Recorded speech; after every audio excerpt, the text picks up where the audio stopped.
an employment contract, and due to this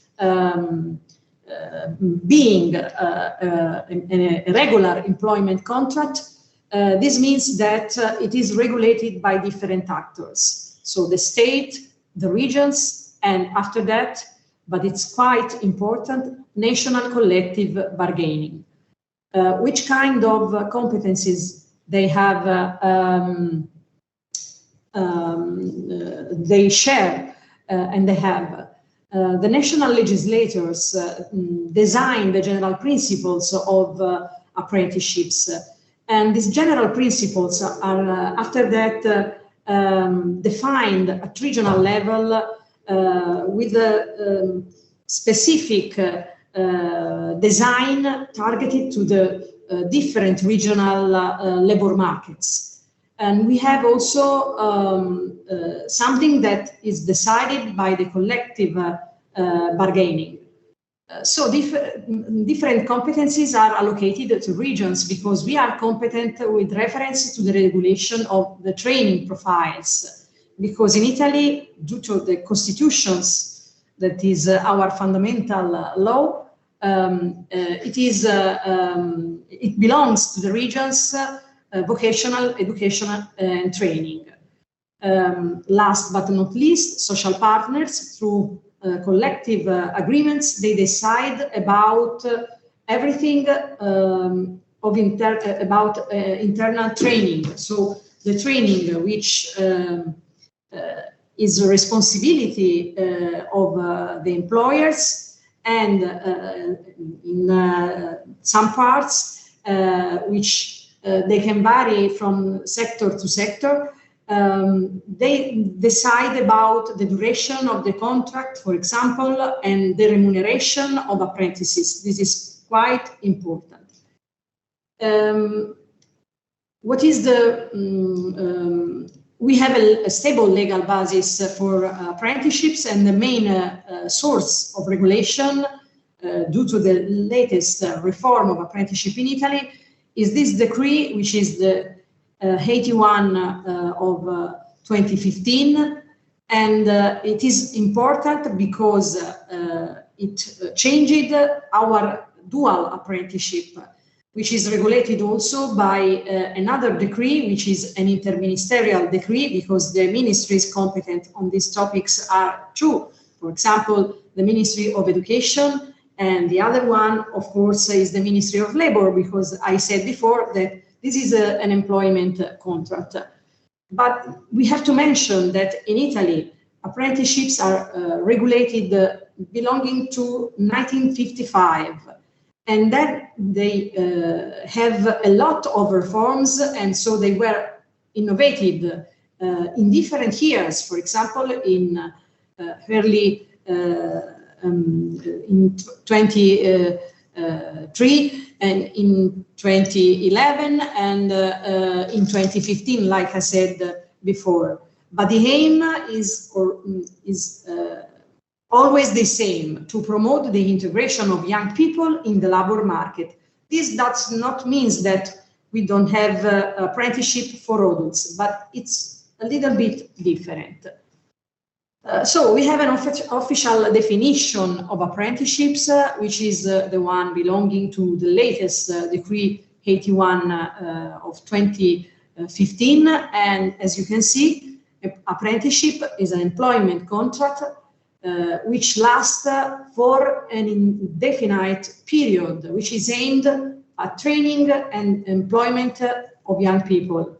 So the apprenticeship is an employment contract which lasts, it could be also forever, but what has a duration is the period of the training of these people, which is targeted to let him or her achieve a qualification for professional purposes, which is due under the labor contract belonging to the collective bargaining, or, for example, in order to achieve a qualification which belongs to the vocational education and training system. Now we're going to see that. We have three apprenticeship schemes in Italy. So we have three types of apprenticeships. Type 1 and Type 3, they are dual apprenticeships. Only Type 1 and Type 3. So Type 1 is targeted to young people, because these apprenticeships could be started from youngers aged from 15 to 25.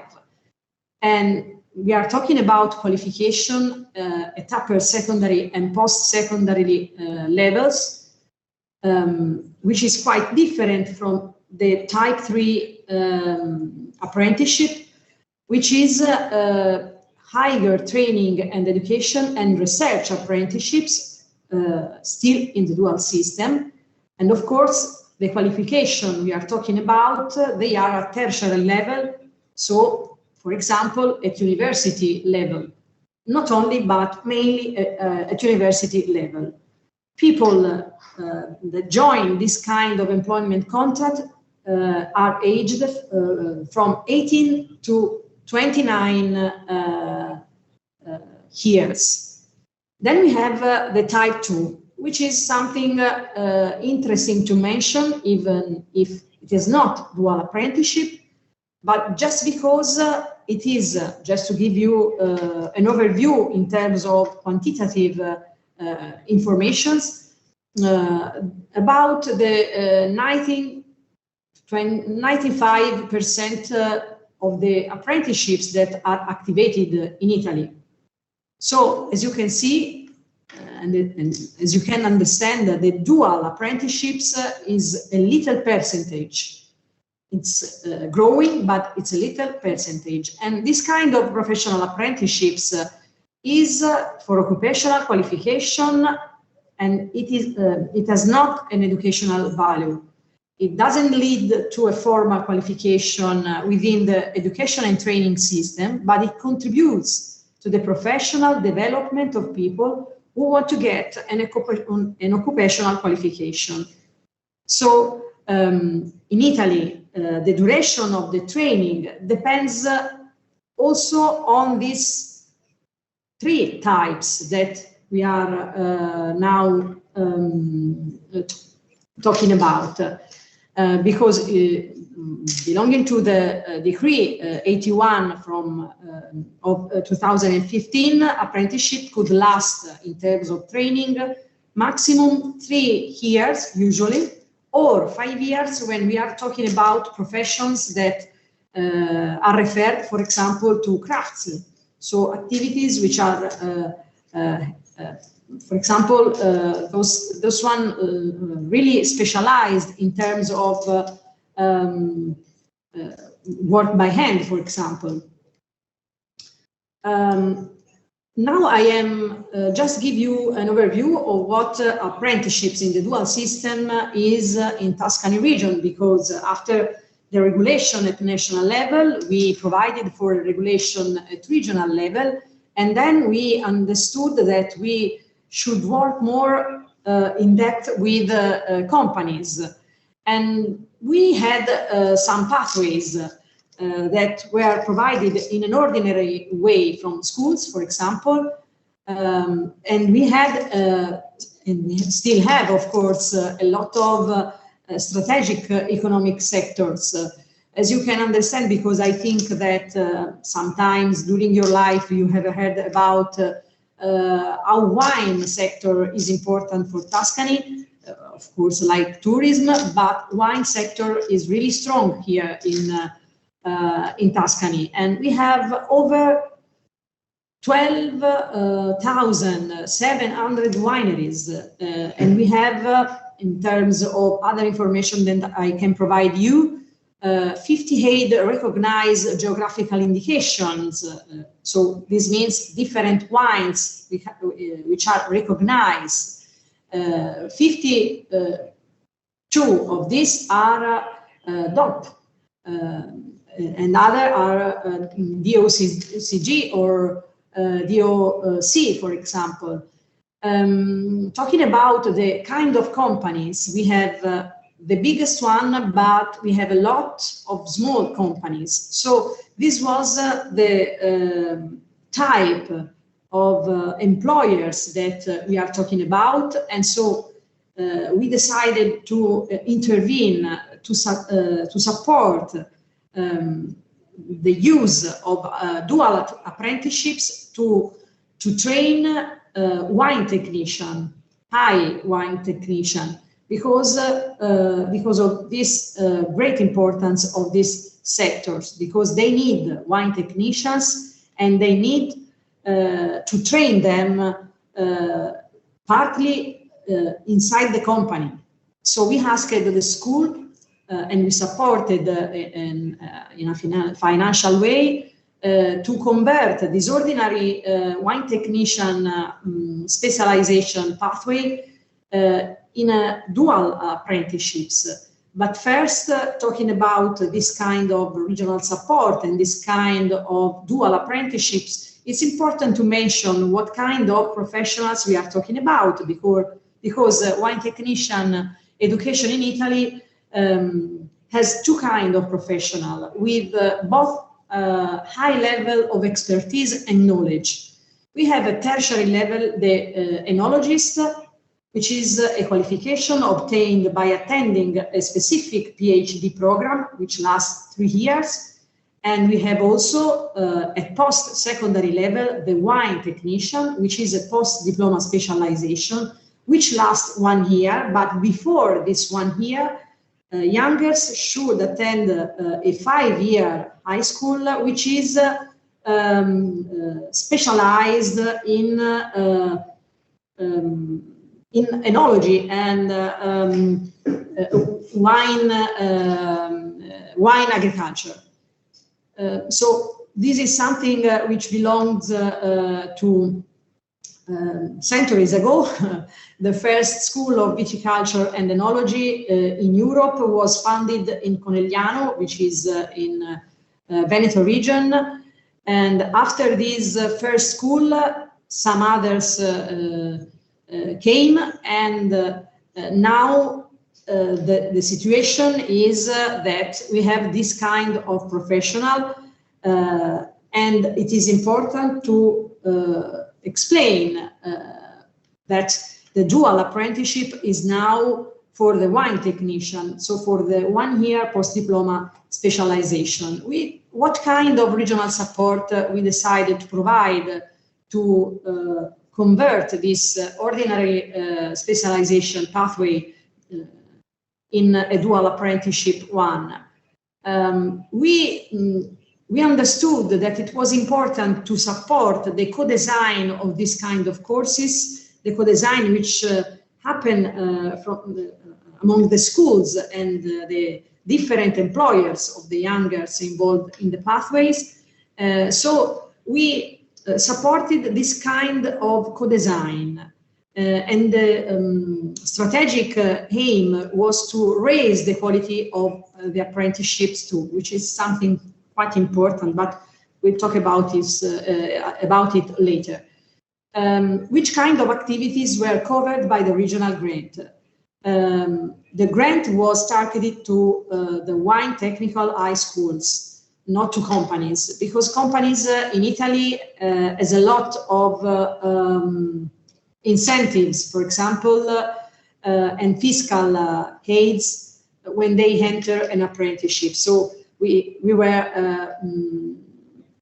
understood that this was not something that they need, but schools they need, because they should organize them in a different way. They should improve their capacity to dialogue with companies. So we financed the co-design of the dual apprenticeship pathway, but also the tutoring that should be provided both from the school and from the company, because this is the strategic professional which intervene during an apprenticeship pathway. It is strategic because the pedagogical support is really important, and this is an element of quality of each apprenticeships.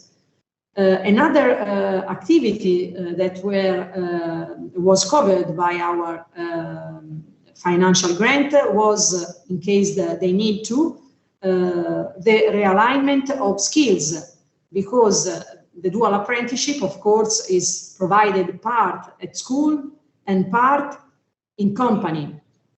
But in case some skills are missing or the younger should need maybe a specific support, they could also ask for this realignment of skills.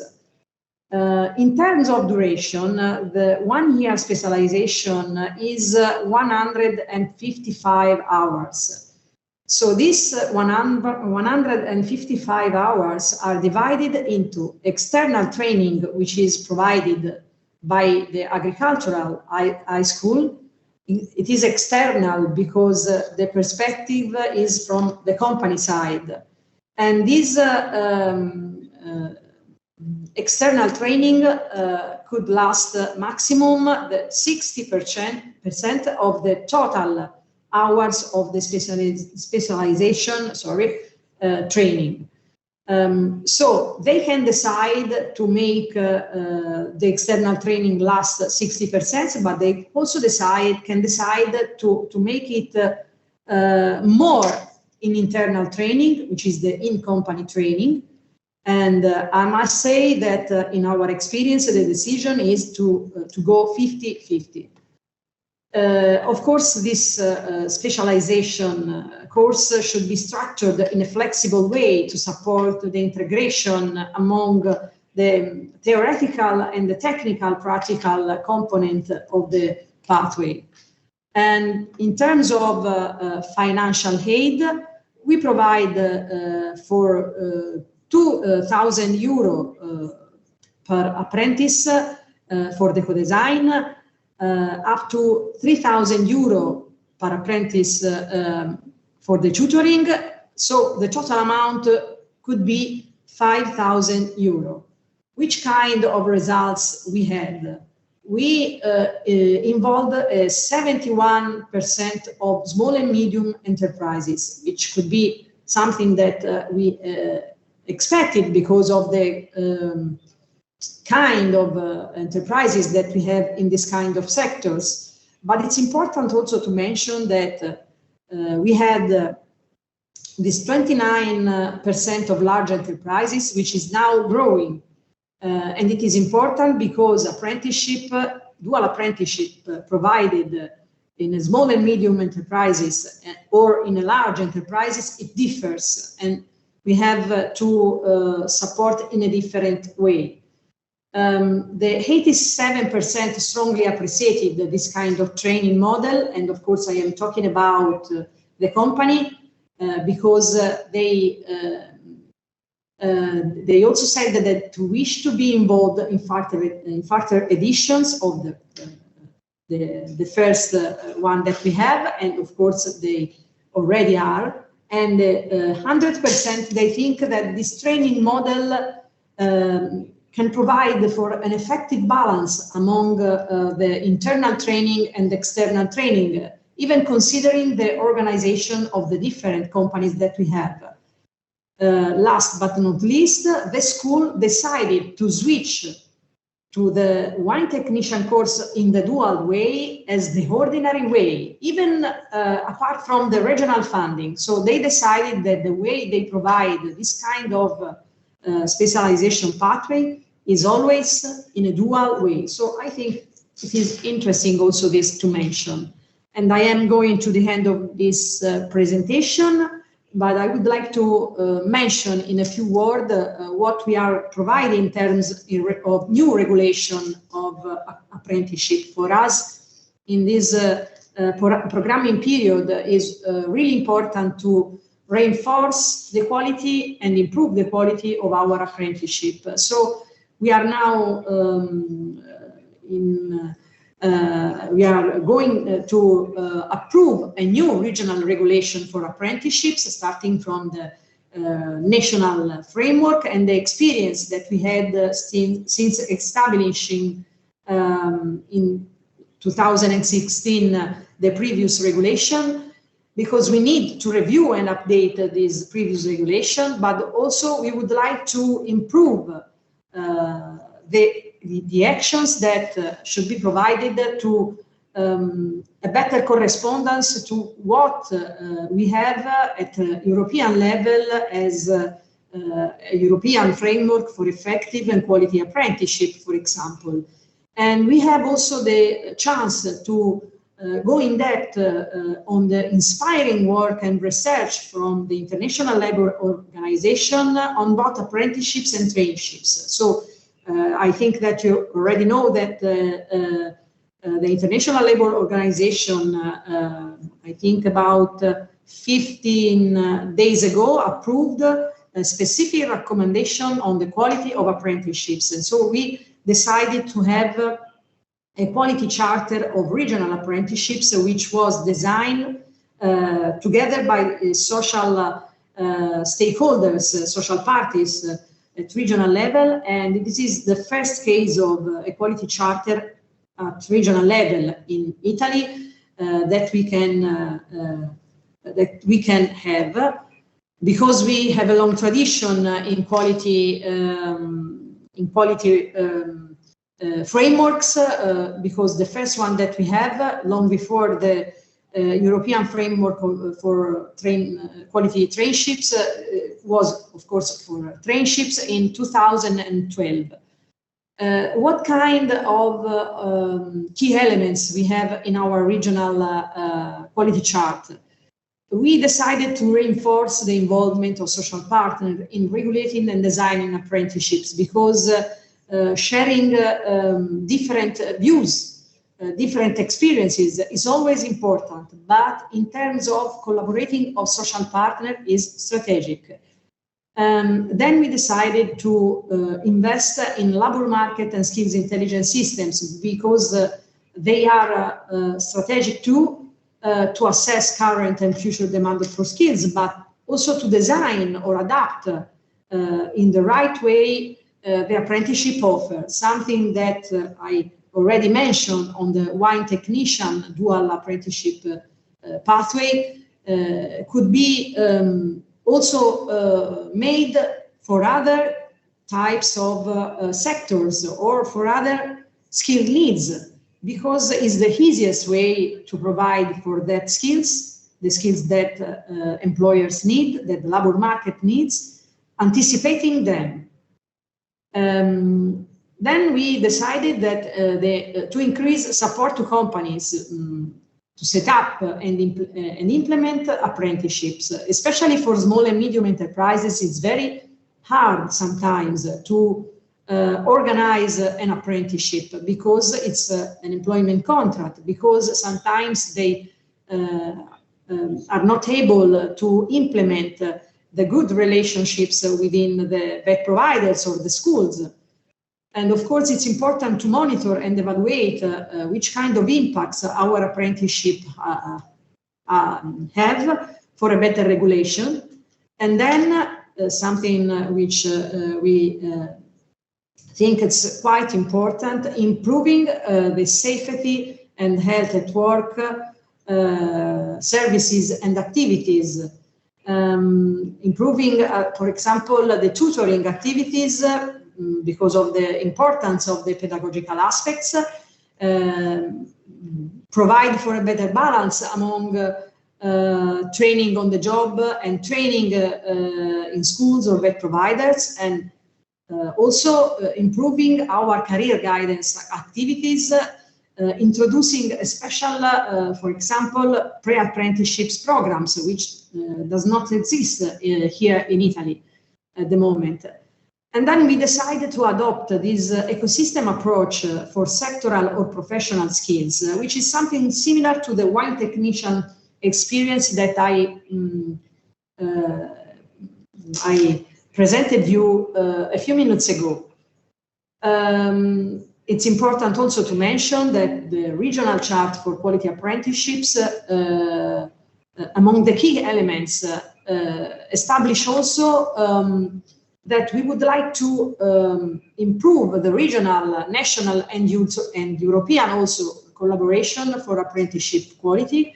And doing this, of course, relationship with other regions, also by means of our ERLAL network, the European network of regions and local authorities is quite important.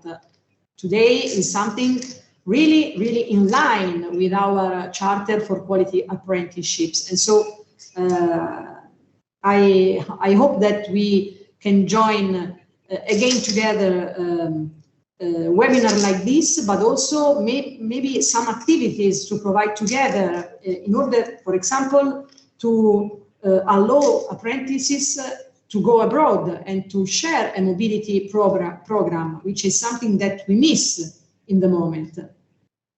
I am in the end of my presentation. These are my contacts, and in case you have some questions, I can answer. Thank you very much, Miriana. Let me just give you a round of applause here. And yes, Sabine has a question for you. Yes, thank you. Thank you, Miriana. Very interesting. I had a question about the incentives you give to companies. You make a distinction, 5,000 euros. So you make a distinction between tutorship and co-design. Can you explain the term co-design? Does it mean there is nothing, well, there should be a competence reference framework somewhere, but what do you understand by co-design? Okay, the financial grant, I also wrote it in the slide, is not targeted to companies because of the fact that the incentives to the companies, we have a lot of incentives for the apprenticeship employment contract at national level. Also, for example, fiscal detractions. I don't know if this is the right word in English, forgive me, but this is the reason why we decided to provide for a different financial aid, but to schools and their providers. What we mean for co-design. As you can understand, when we usually do vocational education and training in the ordinary way, so not too much of internships during the pathways, a certain percentage, yes, of course, we have a reference, which is our regional qualification framework, which explain and establish for each professionals what kind of skills they should have to be that kind of professionals. But also we have at educational level with the schools, because in Italy, apprenticeship in the dual system is not only vocational education and training.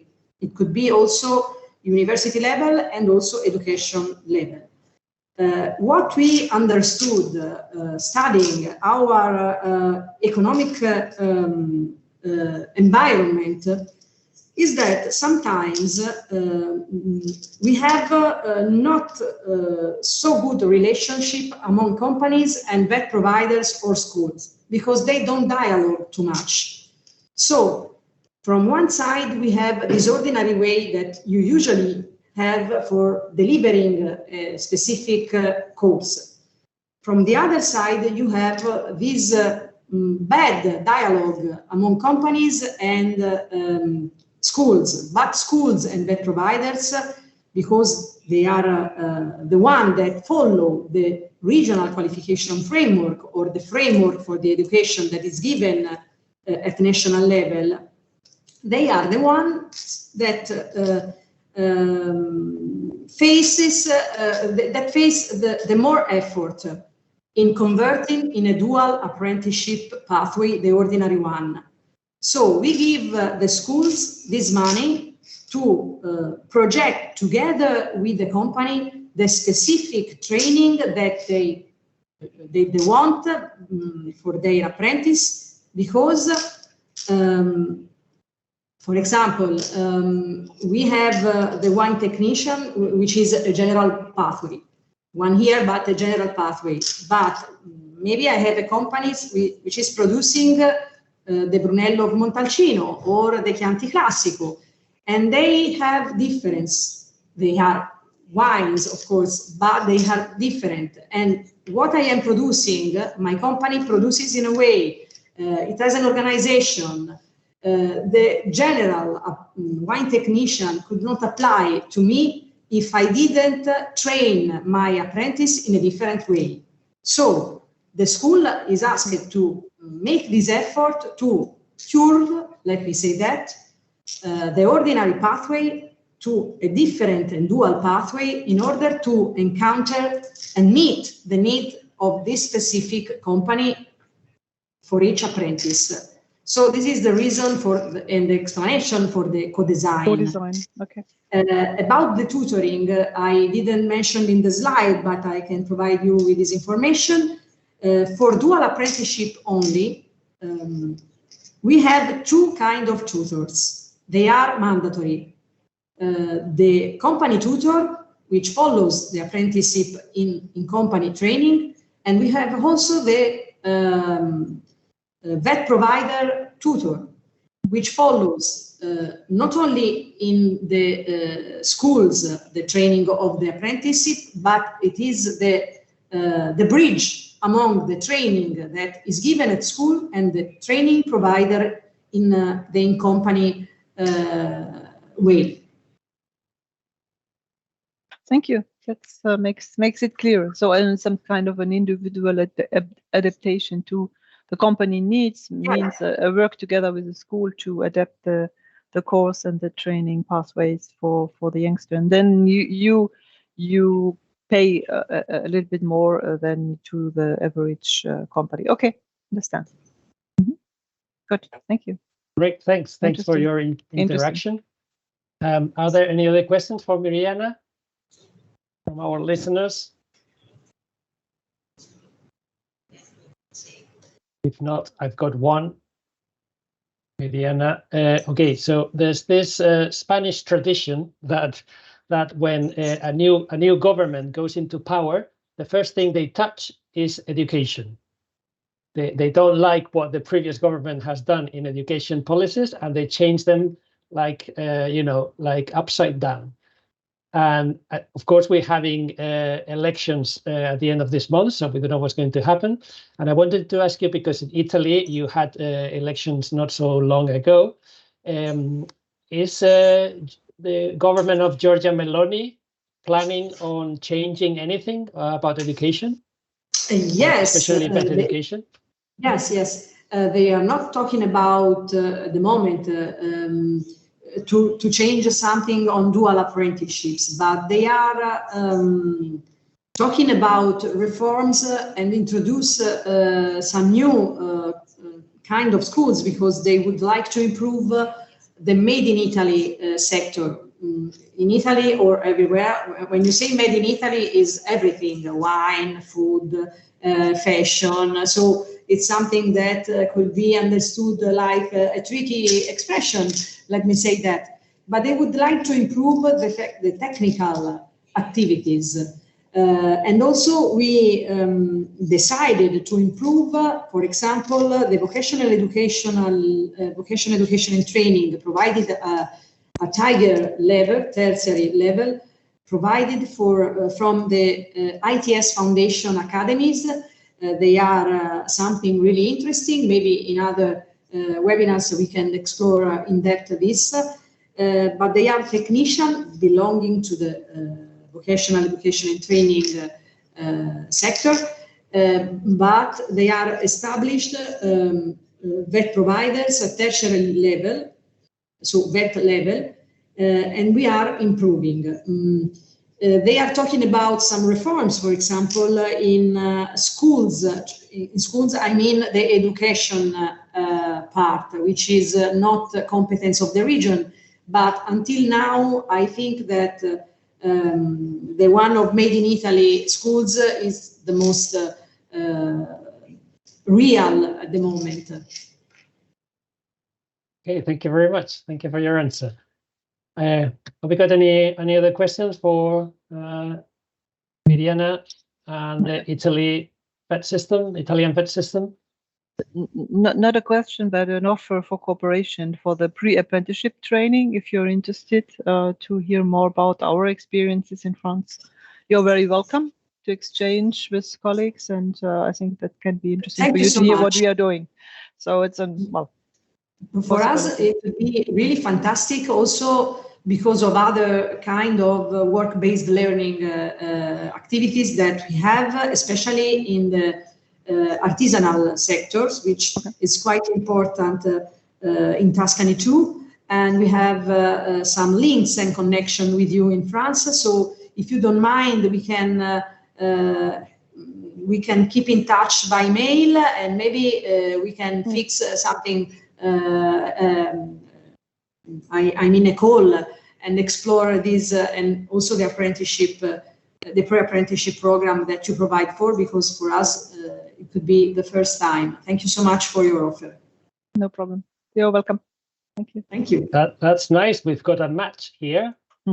And another one, because before we matched the Catalan welders with Welsh companies. Yeah, Jeff? Okay. So yes, it's your turn now, if we don't have any more questions for Italy. Okay, so then we move from Romance language speaking countries to Germanic and Celtic speaking countries. So let's see if the language difference makes a difference in education as well. So we welcome Jeff Prothero. Good morning, Jeff. Bogeda. Is that correct in Welsh? Okay. Yes, Jeff comes from Wales. He is the key point of contact between Coleg Cymru, the Welsh government, and other relevant bodies in the sector. He supports the organization to formulate sector responses to policy proposals and to contribute to apprenticeship framework reviews. He also undertakes research to shape and influence policy and develops close links with leaders in colleges to optimize collaboration and innovative solutions.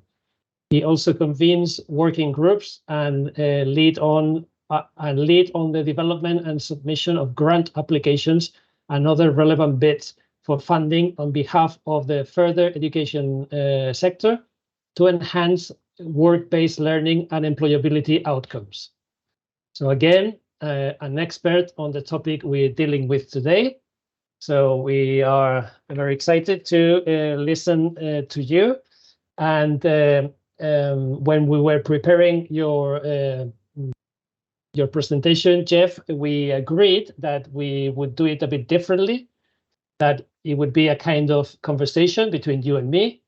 And then obviously you'll be open to questions from the listeners. So I don't know if you want to do like a short introduction first, and then we start talking. I will, Oscar. Thank you, and thank you for the invitation to come and share knowledge and best practice with colleagues. I think, as a Welshman looking at all of the countries that are here today, we're in awe of you when it comes to football. We always sort of take the lead from France, Germany, Italy, Spain. We're in the lower leagues when it comes to football, and hold our own when it comes to rugby, which, as a passionate Welshman, clearly got, I can see you laughing there, Sabine, but, we can hold our own when it comes to rugby. But I think in the world of vet, and particularly apprenticeships, I like to think that there's, lots that many countries can learn from Wales. And what we're doing here in Wales as well to sort of advance the cause of apprenticeship. So I'm delighted to be here, delighted to be sharing some knowledge. In my conversations with Oscar sort of leading up to this, I had, a bit of a worry really, because I've got 20 years worth of knowledge up here, hence I've got no hair. And to try and put it across in 45 minutes was a bit of a challenge. Just before I go on to talk a little bit about myself, I'm a passionate Welshman. I'm passionate about apprenticeships. I've worked in the industry for sort of 20 odd years. It's fantastic to hear colleagues speak through the medium of English. You know, English is my first language. I'm a Welshman, but I'm not a Welsh speaker, unfortunately. And I apologise from the outset if my passion and my language, you know, and I speak too fast. So if I am, please tell me to slow down. But I've got lots to say and not a great deal of time. A little bit about me first and Colegau Cymru. I've worked in work-based learning, which I guess is a proxy for dual systems. And I'll explain what work-based learning means in a Welsh context shortly, but I've worked in work-based learning for 2 decades. I've worked as a practitioner, I've worked in various roles, and I guess for the past sort of 10 years or so, I've been in that sort of policy space. And throughout that time, seen a significant amount of transformation within that sort of apprenticeship space. In terms of Colegau Cymru, the organisation I work for, Colegau Cymru, we are the representative organisation of all of the further education colleges in Wales. There are 14 further education colleges, 11 of which would be deemed to be general further education qualifications, which means that they deliver a whole range of provision, including vocational learning. And all 11 of those colleges will deliver apprenticeship and other forms of work-based learning. So the college sector in Wales is very heavily involved and a significant player in the delivery of vocational education and training. Also as well, you know, a short period of time to put across a great deal of information. I said to Oscar, you know, as far as I'm concerned, this is a start of a conversation. And if any colleagues on the conference today wish to have a further conversation with me individually or collectively, my details as well. So, you know, I think collaboration is key.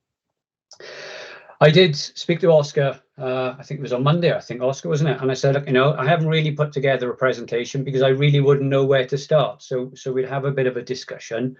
We kicked around a couple of ideas and identified some sort of key themes. So what I propose to do is just outline the context of apprenticeship and vet within Wales, talk a little bit about provision, and how it's all structured, etc. And then what we agreed, Oscar, is that we'd have a bit of a dialogue around devolution, which, you know, which does have an impact here in Wales. Also as well, you know, I guess the elephant in the room is the impact of Brexit and Wales's place within a European Union, and what that means for apprentices, particularly with regards to mobility. And also as well, given the sort of the Catalan audience, issues around bilingual provision as well, and what we do to sort of keep the Welsh language alive, which is thriving. So that's the sort of aim. Just to set some context, because it is important in terms of what follows. The key thing to consider in terms of vet policy and apprenticeship policy is that Wales is one of 4 nations in the United Kingdom.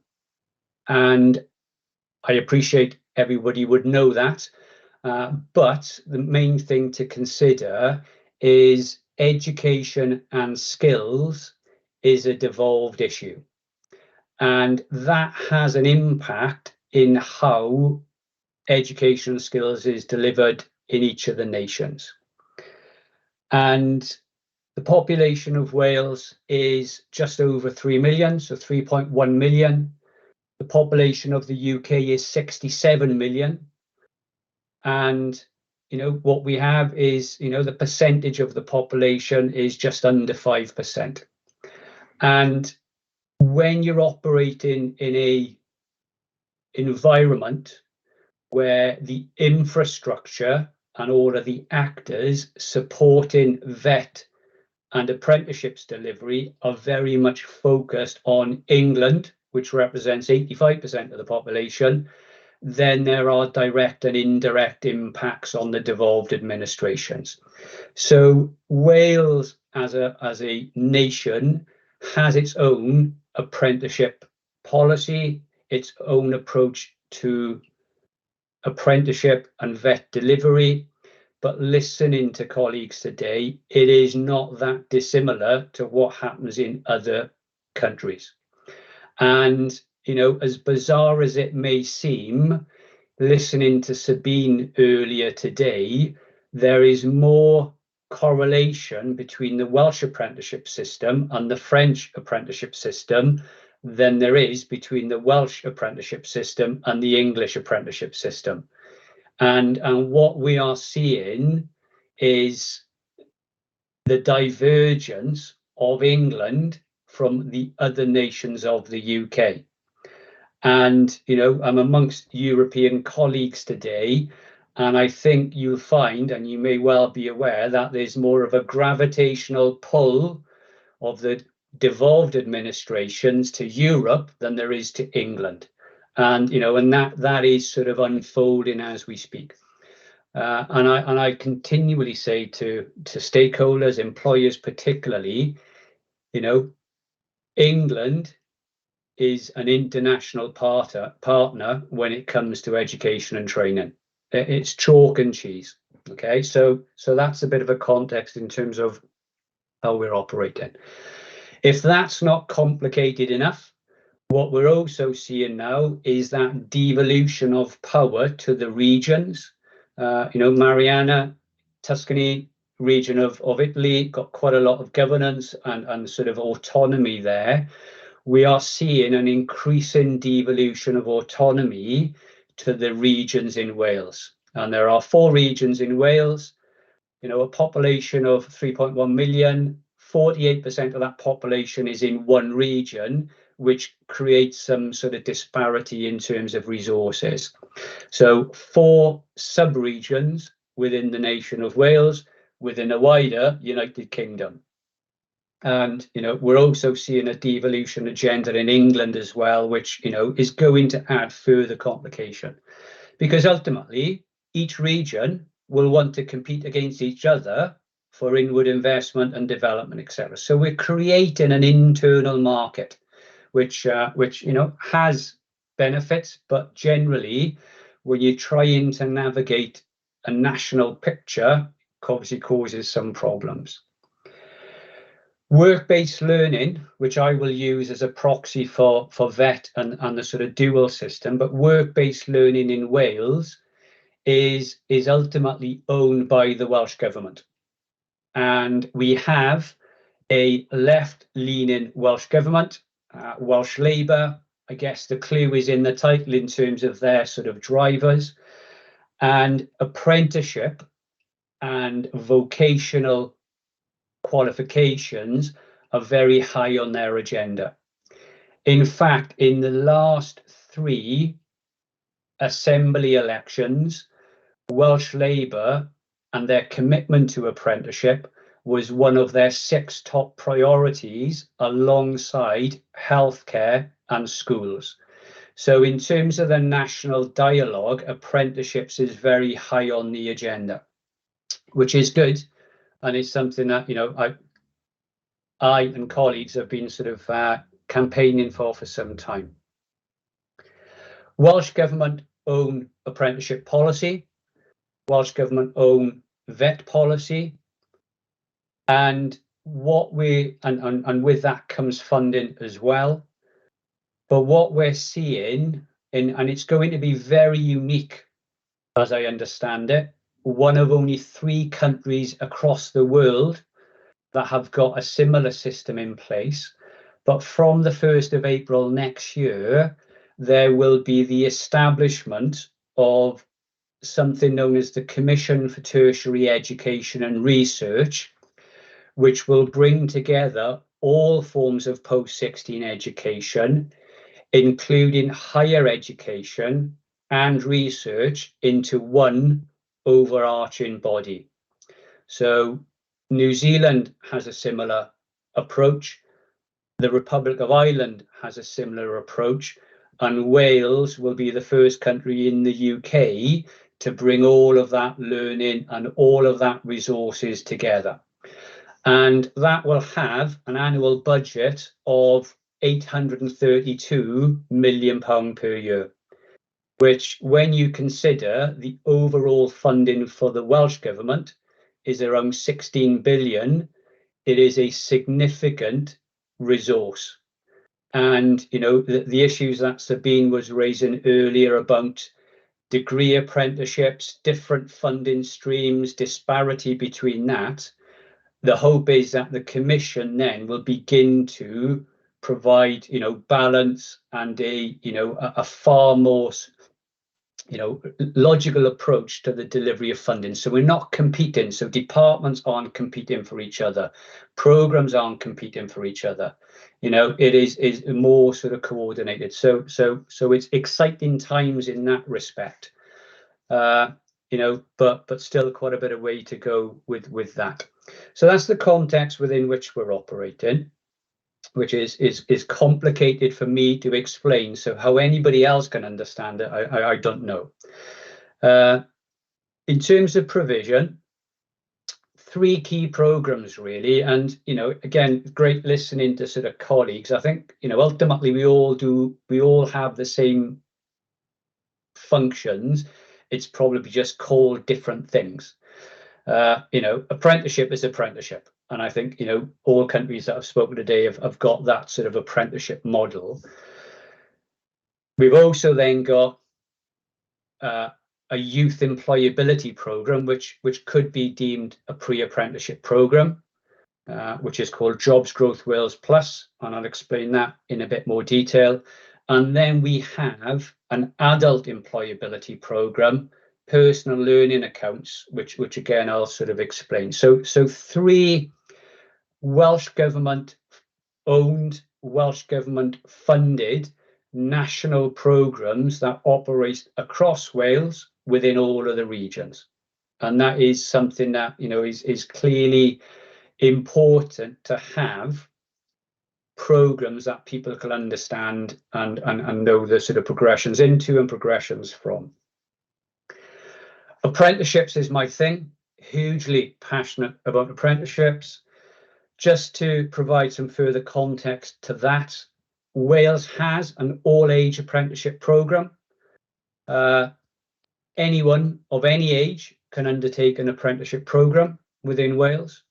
The typical age of an apprentice on average is 37 years of age in Wales. And that to some is, well, that's not an apprentice. An apprentice is a young person. And generally what I say to people is that there's 2 things to consider with the apprenticeship programme in Wales. One is an apprentice, somebody new to the world of work, either from school, college or university. And there is someone on an apprenticeship programme, and they are generally 2 different things. But the key thing is that apprenticeship in Wales is the Welsh Government's flagship programme for skilling the nation. And the reason we have a bit of an imbalance in terms of age is because 39% of apprenticeship delivery is in the health and social care sector. The health and social care sector, by its very nature, demands and attracts an older worker. And that then sort of shifts the balance in terms of ages. And also as well, it was interesting to hear colleagues talk about apprenticeship and the dual system. And, you know, I'm just generally talking about males being apprentices and he and him and that sort of stuff. And what we have a situation with Wales, we have far more apprentices who are female than are male. And that is again down to sort of sector imbalances.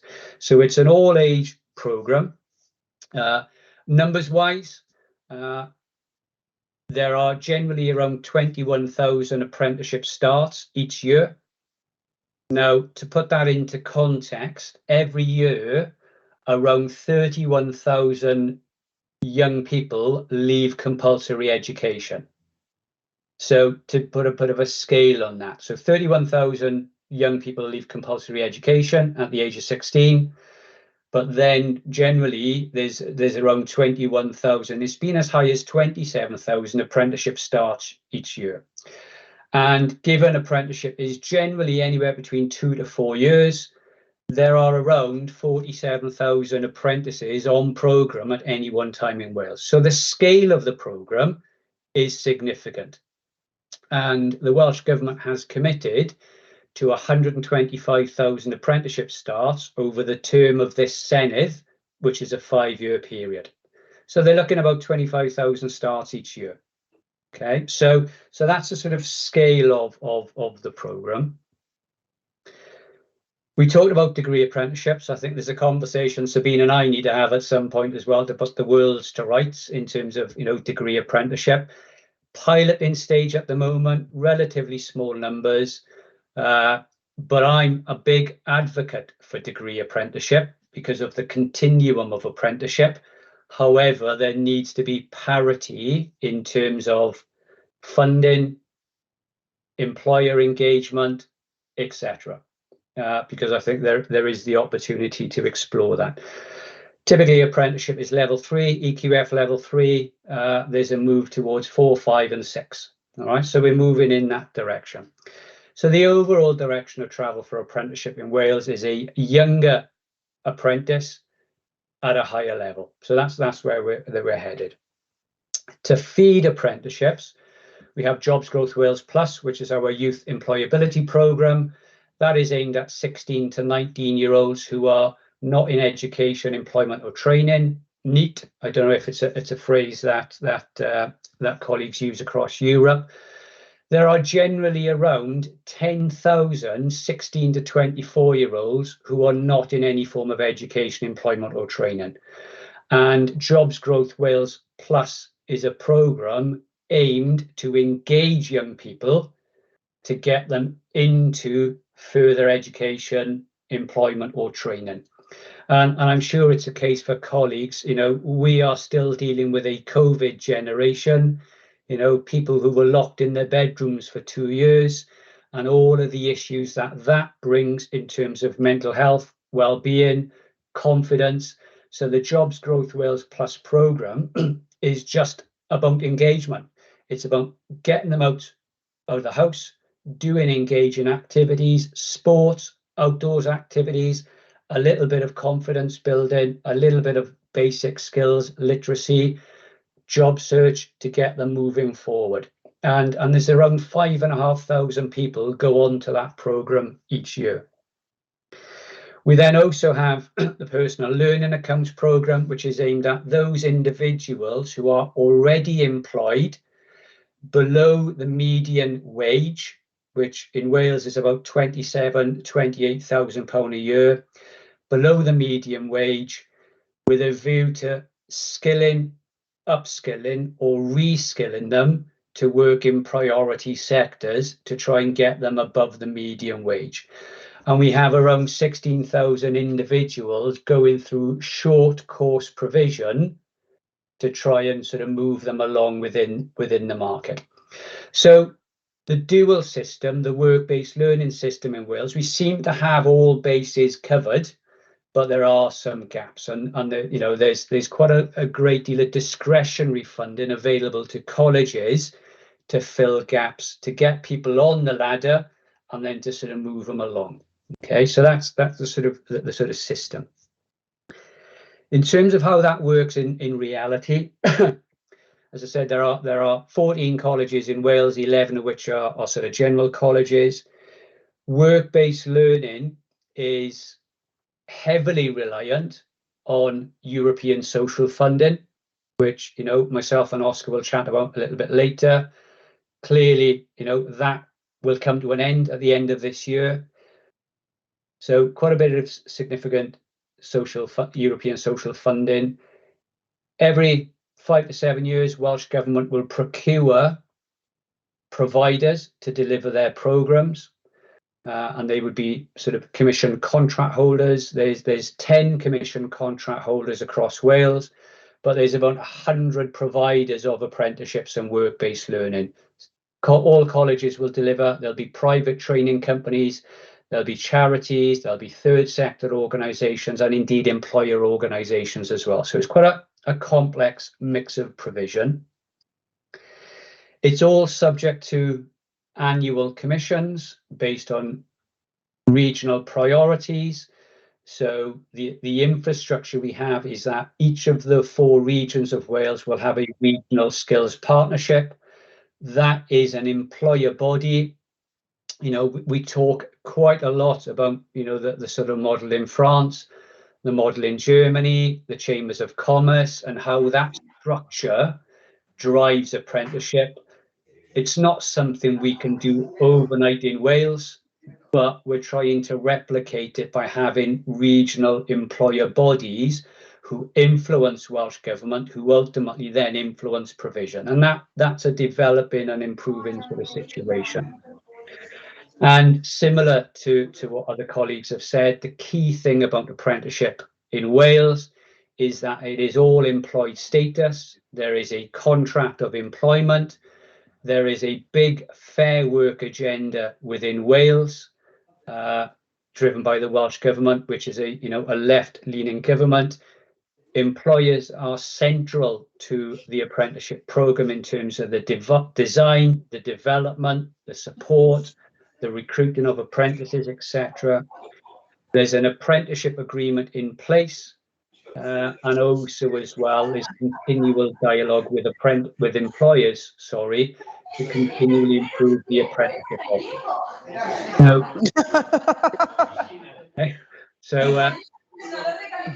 Sorry about that. I'll try to mute. That's okay, no problems. Is that on your side? Sorry. Yeah. Oh, sorry. No, it wasn't my side. No.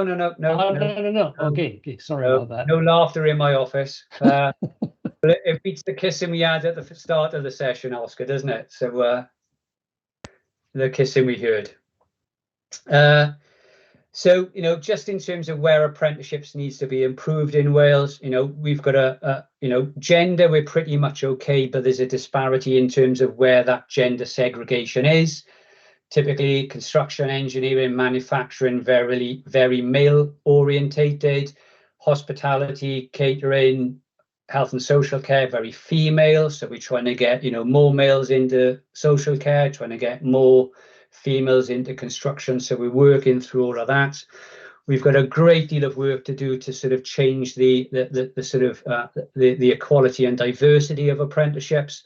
Very low levels of non-white individuals undertaking work-based learning. I think there's reasons for that, but there's more work we can do. Disability, in terms of Wales as a population, disability including sort of mental disabilities runs about 24% of the population. Alexa, para. There's only about sort of 6 or 8% of apprentices that have some form of disability, so we've got to work hard on that as well. And I know we'll talk about it, Oscar, but in terms of Welsh medium or bilingual provision, around 26% of apprentices have some form of Welsh language skill, but only around 12% of apprentices choose to take their apprenticeship through the medium of Welsh. So, although I think we've got a fairly good story to tell, it is one that needs sort of continual improvement. So that's a bit of a preamble, Oscar. Happy to take questions from colleagues, and or we can go into our set questions if you like.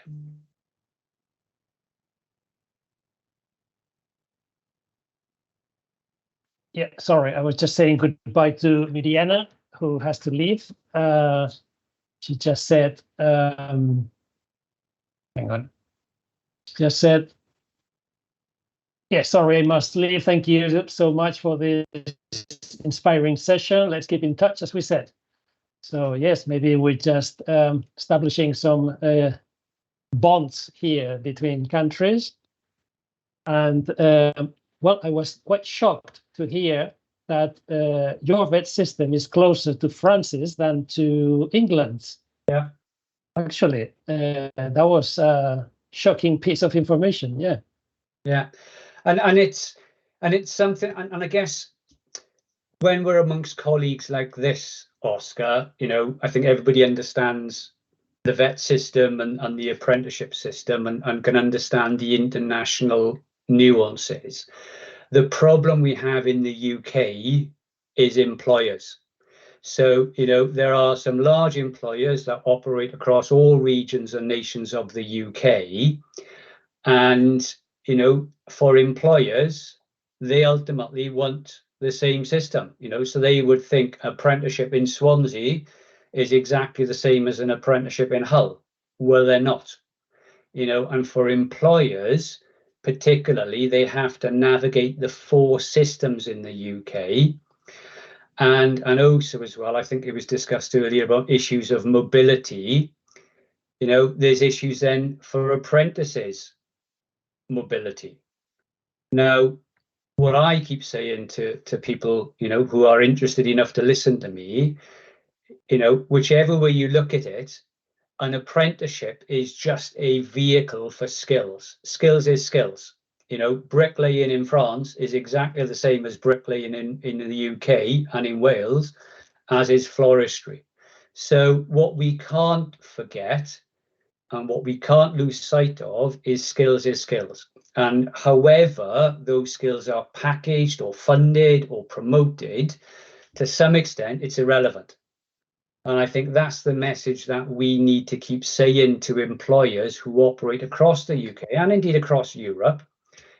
Putting something in the chat about the welders and EDF Energy. EDF Energy, owned by the French government, operating in Wales.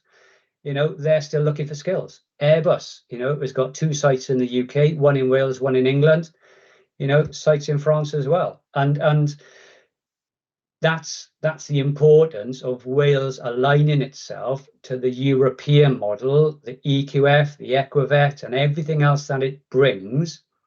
Because if we want our young people, particularly, to be able to take up opportunities across the European Union or across the world, then they need to have transferable skills.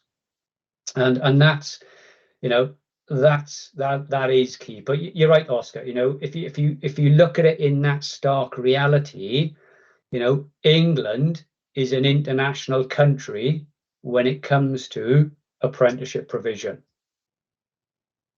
Yeah, so I assume, I don't know if correctly or incorrectly, that then Welsh apprentices who stay locally, they don't move around much within the United Kingdom, I mean. Yeah. They stay more in Wales, so they move to other parts of the country. I haven't got any data on that, Oscar. It's sort of only anecdotal, really. I guess, the nature of apprenticeship anyway would indicate that most people stay local. So, they've got to go to work. Work is fairly local to where they live. And, and that's what happens, is that they stay within their communities. And if there are individuals, let's use Airbus as an example. We've, a massive Airbus factory in North Wales, Broughton in Northeast Wales, produces all the wings for the Airbus, the A300s, etc. Their learners absolutely may move across, Airbus sites across the world. And I wouldn't have thought that the individual would, have their Welsh apprenticeship certificate and that would determine whether or not they get the job or not. But I guess it's that demonstration of skill, isn't it? And I guess, so long as Wales continues to translate its qualifications with the rest of the European Union, it will give some degree of confidence. And again, just to bring it back, and I know I'm a Welshman, but I don't like battering the English all the time. All right, I think everybody else does that. But, if you look at the apprenticeship system in England, their apprenticeship system is not based on qualifications. It's based on standards. Whereas I think you were talking earlier, Oscar, about individuals from Catalonia maybe coming to Wales to complete their qualification. That is absolutely possible. It needs some work. But if they went to England, there is no qualification for them to deliver because they don't work on qualifications. And the reason the Welsh government and indeed the other devolved administrations have stuck with qualifications was because of the portability, and the ability for people to say, look, I've got an NVQ level 3 in woodwork, it equates to EQF level 3 as well. And I think with any employer, on entry, you'd have a bit of a skills test, wouldn't you? You'd have a bit of a skills standard, to sort of understand where they are.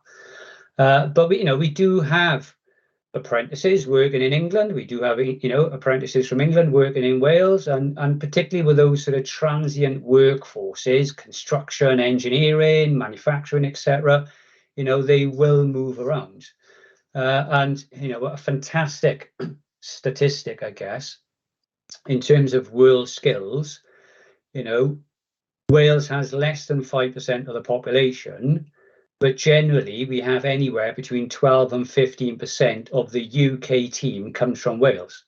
So in that respect, on the skills is skills agenda, Wales and what we produce in terms of skilled workers, we're punching well above our weight. And that's what's important, isn't it? It's skills. Oh, well, congratulations for that. Good.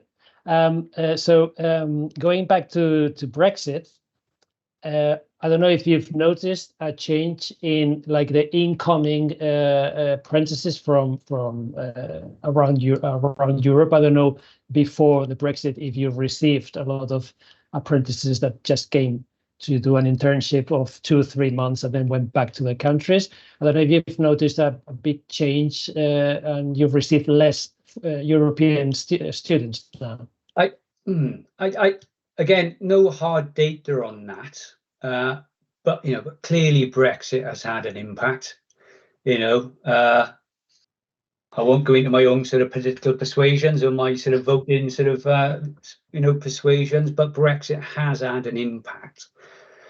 And I think where it has had a greatest impact on apprentices is the confidence knock that businesses have had. So there's been a shock to the economy.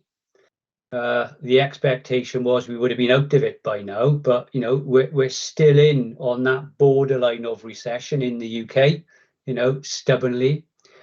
And the issue has been, if employers do not have confidence, then they are not going to be investing, which means there's an impact on them taking on apprentices. So we have seen the sort of balancing, if you like, or the rebalancing of the economy. What we've also seen as well is, as a result of Brexit, we've seen individuals from the European Union who were living and working in Wales and across the UK, living and working in Wales, leave to go back to their home countries.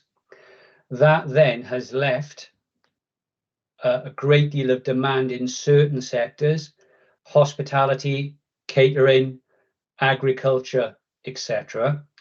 But employers are now looking towards apprenticeships with a view to sort of, upskilling and bringing in the workforce. So although the Brexit has had a knock on the economy and apprentices have needed to sort of rebalance, the good thing is apprenticeships are still high on everybody's agenda with a view to getting a skilled workforce. Alongside our period of trying to negotiate all of that as well, we had the 2 fun years of COVID, and and that sort of changed things as well. In terms of mobility, which I think was the basis of your question,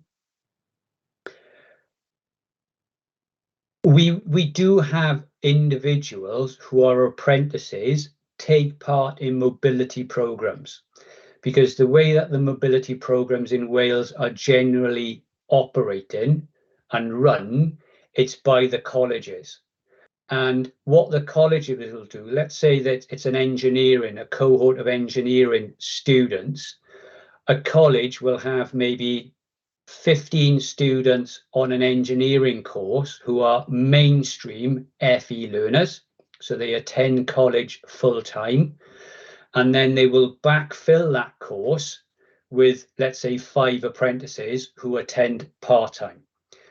But it's that engineering cohort that would go away which would include some who are apprentices. So that is still happening.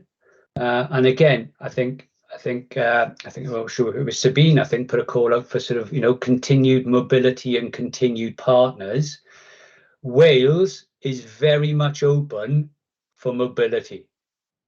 And don't let anybody tell you anything different.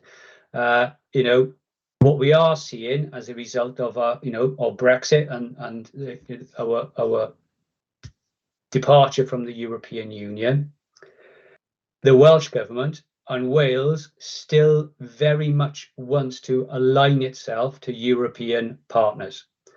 And the Welsh government, in the absence of Erasmus funding, which came from the UK government predominantly, the Welsh government has put its own money in to a new programme called TIFE. And we've got mobilities now this week. We've had staff mobilities, particularly in Austria the week before last. I've had colleagues out in Belgium this week and in northeastern Germany. I think I won't embarrass myself by trying to pronounce it, but mobilities are going on, and the Turin scheme is continuing. There are elements of Erasmus, but the Welsh government has got its own TIFE programme, and yes, it's a big international agenda with the colleges in Wales. But what Brexit has also done, Oscar, it broadens people's horizons. We've had mobilities out to Vietnam, we've had mobilities out to Canada. We've tapped into the British Council a lot more. So, although Brexit, put my cards on the table, it was a poor thing for us to do. All right. Although it was a poor thing to do, it has allowed us to say, well, actually, it's not just Europe. There's other options as well, and that's what we need to capitalize on. So mobility does happen. Yes, we've got a question on the chat. Anna would like you to spell the name of this Welsh mobility program. Okay, great, thank you. We'll keep an eye on that program. Yeah, I'm just going to put a link in the chat. Okay, fantastic. And then after that, Sabine has raised her hand. Yes, thank you for these explanations.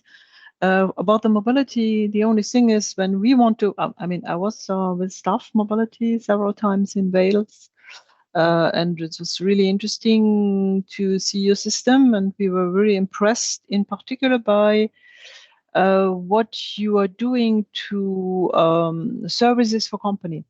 Means even, well, training in the company takes place in the company, and it's very tailor-made for company needs, and you are really very good, like a lot of you're very good to how can I say, to deliver a very high quality to the company itself. You adapt to this. You're quite flexible. So the idea is just what can I do to serve the company who signs an apprenticeship contract, and the school is really adapting to the needs of the company, which we have a little bit of trouble, even if we are run by companies and representing companies. It's still something which our teachers and trainers have a little bit of hard time to adapt to the company needs. And so we're really impressed, and I would like to come back with teachers and trainers. But the thing is that we have a limit in Erasmus funding to go to third countries which are not in the European Union. We can only use 20% of our budget. So this gives a little bit, for the moment, is an obstacle to internationalization, let's say, because we have, of course, also now a lot of apprentices going to Canada, to the United States, to other countries, because Erasmus Plus opened up even for apprentices in the VET system. in the wet part of Erasmus Plus to other countries, not only European Union and some other countries, but we are limited by 20% of our budget. Yeah. So this is really a tricky thing, I think, to think about coming back to Wales and see what happens in your system, and sending also youngsters to Wales. So for the moment, it's complicated for us. Yeah. But I think, Sabine, isn't it? You know, and listen, we're going to be on this screen now for 5 hours today, 4 or 5 hours. You know, and I think somebody mentioned it earlier, but I've made a note. You know, e-mobility, isn't it? E-mobility, exactly. Just getting around a screen and talking about stuff, you know, can be far more productive than, you know, sort of 5 days out of the office, isn't it? And, exactly. You know, Colegau Cymru, you know, we have a big internationalization agenda. I think you probably would know my colleague Sean, Sean Holleran, you know, an Exactly. international coordinator.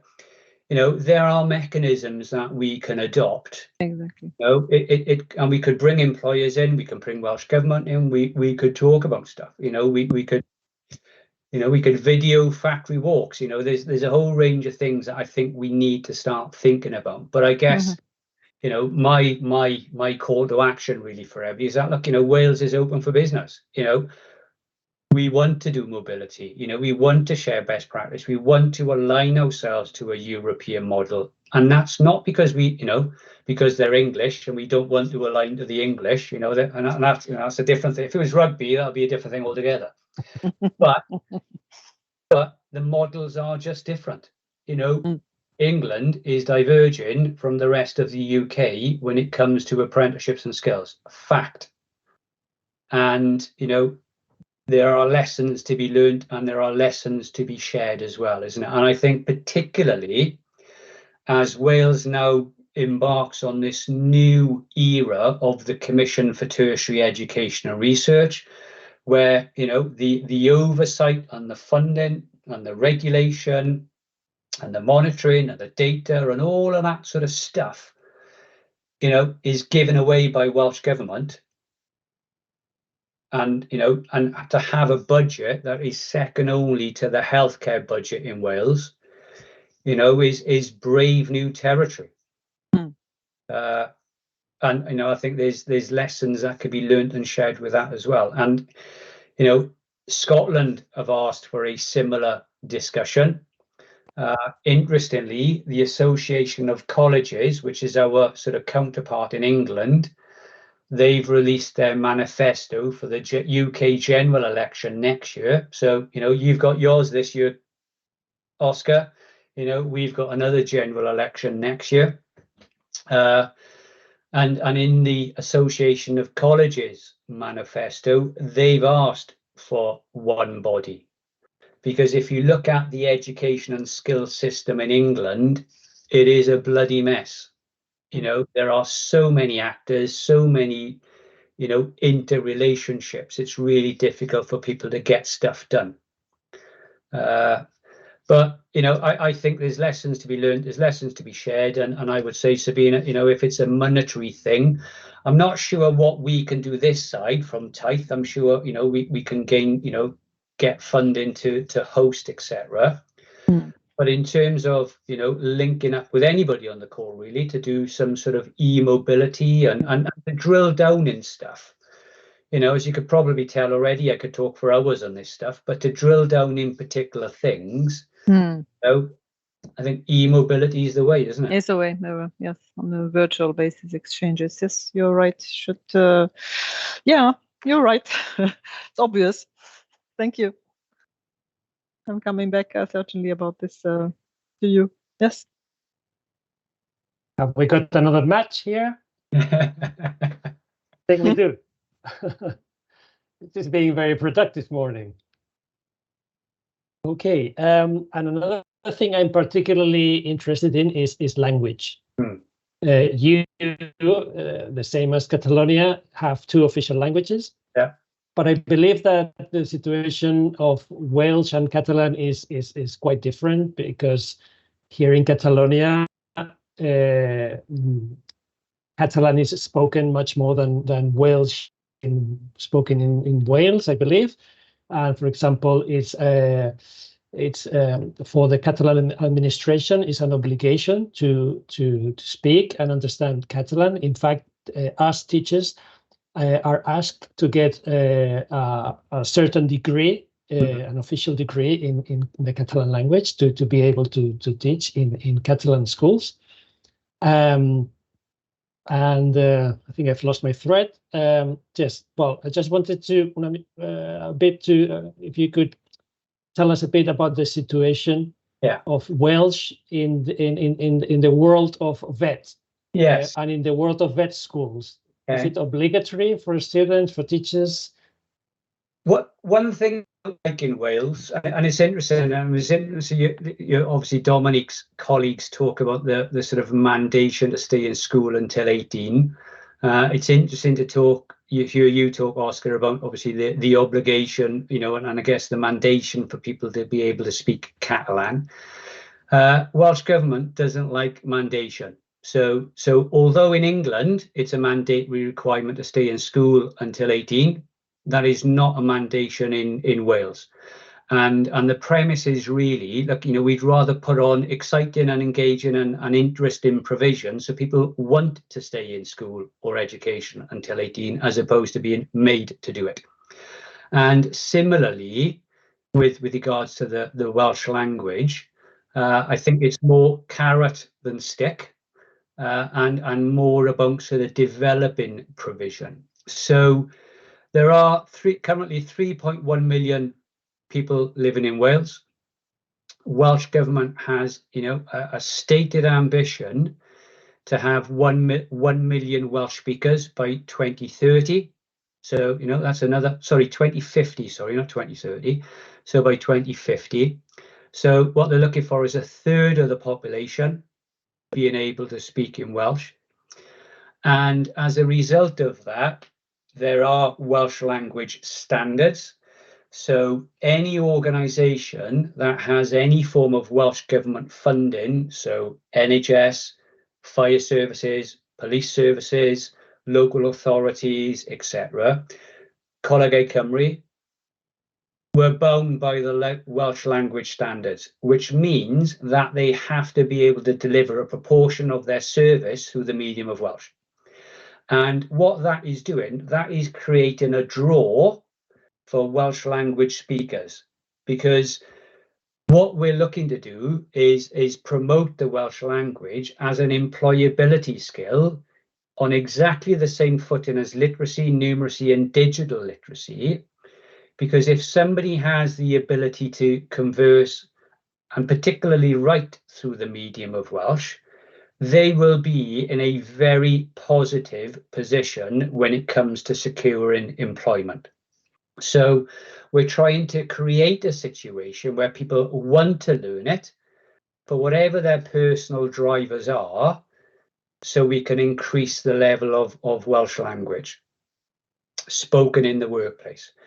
Now, from a provision perspective and the vet school or the college's perspective, the challenge we have, particularly within the sort of dual system, is that first and foremost, we need to have occupationally competent tutors to be able to deliver the skills.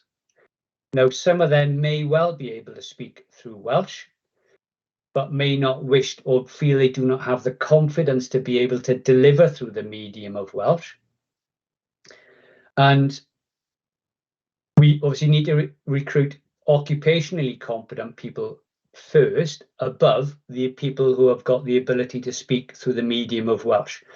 So Welsh Government and the other actors in this space are very pragmatic in their approach to say, look, we can't continually beat the sector to say you need to do more. What we need to do is invest in the sector to develop individuals who are already in the sector with the occupational competence and develop their Welsh language skills. So, you've got occupationally competent people, but you just need to raise their ability to speak either from a low base or just develop their confidence. So that's going on, and that's a big piece of work that we do at Coleg Cymru. That said, if you speak to most learners, they're not really interested in continuing their education, particularly post-16, through the medium of Welsh. Some will be, of course they will be, in certain sectors.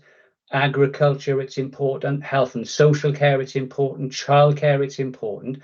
So some will, but most learners say they don't want to. And that's because they don't, at that point in time, see the value in doing it. But that's why we're trying to change the narrative to say, look, this is an employability skill. This is just as important as literacy. So, you know, it's a longer term solution, and, you know, we are making gains. It's just hard work. It's just hard work. Yeah. But in Wales, do you have apocalyptic people like here in Catalonia saying that the language is going to disappear or not? Yeah. It's, and, you know, there's a significant amount of financial resource that is put into the Welsh language. And, you know, that is at a time when there's a cost of living crisis. You know, public sector is demanding more, you know, more pay. Hospitals need to be built. And yes, there is a proportion of the population who are saying, you know, why bother? You know, why bother? However, that said, Wales, like Catalonia, is a very passionate nation. You know, we're very proud of our heritage. We're very, you know, all of our history, etc. So that proportion that are apocalyptic generally tend to be drowned out, you know, by those that say, no, listen, we need to be doing this. Now, I'm not a Welsh speaker. I had the opportunity in school. I didn't see the value in it. Nobody convinced me otherwise. My boy, he's 14. He's doing Welsh in school. He doesn't see the value in it. But, you know, I'm saying you need to be thinking about it because it's an employability skill. You know, you could get a wage premium. You know, he wants to fly fast jets in the Royal Air Force, so that's what he wants to do. So I don't know there's a need for Welsh language skills there, but you've got to have a fallback plan, haven't you? So, but again, you know, in terms of languages, you know, I've been saying to him, look, if you want to join the Royal Air Force, then speak French, speak German. You know, you've got to. We're in that sort of international space, isn't it? So language skill is important. But yeah, it's a balance, Oscar, isn't it? You know, how do you sort of enforce or obligate somebody to learn Welsh when they think, I don't really want to? Yeah. You know, and it might be right that they're at that point in time when they're, you know, when they're looking at carburetors and they're looking at sort of, you know, engine management systems, Welsh language may not be on their agenda. But 10 years later, when you've got your own business and you're working in mid Wales and you need to converse with customers, it's a different proposition, isn't it? Yeah. And I guess linked to that, and I'm really mindful of time. You're lucky I didn't have a presentation deck. You know, it would have been completely different. You know, what Welsh government has, and we're not there yet, but we want to make a lifelong learning entitlement. You know, and the Welsh Minister for Education talks a great deal about Wales being a second chance nation. And, you know, there is an entitlement to anybody to upskill, reskill, learn the Welsh language, you know, at any stage in their life. It's a big commitment, you know, money's got to follow, but that's the ambition. Right. Okay. Right. So I don't know if there's maybe we could give the chance to the listeners to ask a question or two if they feel like it.